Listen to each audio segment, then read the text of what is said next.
Европската унија најавува воведување најстроги миграцијски мерки досега за да одговори на растечките политички притисоци и стравот од засилување на екстремно десничарските движења низ Европа.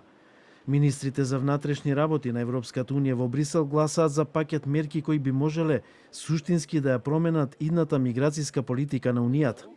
Решенијата предвидуваат формирање центри за враќање на мигрантите, чии барања за азил се одбиени, а тие би се наоѓале надвор од територијата на Унијата.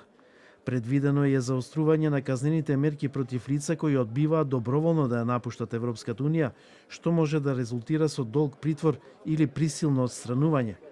Ова се образложува со потребата од враќање на контролата и спречување на нерегуларните миграцијски текови. Данскиот министер за миграција и интеграција Расмус Стоклунд изјави дека 3 од 4 лица на кои им е издадена одлука за враќање сепак ќе останат во Европската унија. За прв пат се воведуваат јасни обврски за лицата кои престојуваат нелегално, а членките добиваат поширока алатка, меѓу другото, подолг притвор и подолги забрани за влез.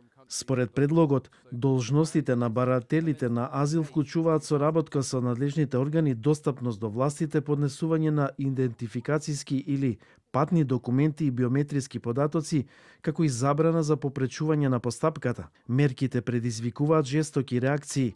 Организациите за човекови права предупредуваат дека ваквите политики ќе зголемат ранливоста на мигрантите, ќе ги поттикнат опасните рути и ќе создадат правна сива зона за илјадници луѓе. И неколку земји членки на Унијата исто така изразуваат сомнежи. Франција доведува во прашање законитоста и практичната изводливост на центрите надвор од Унијата, додека Шпанија предупредува дека ваквите модели веќе пропаднале во други држави.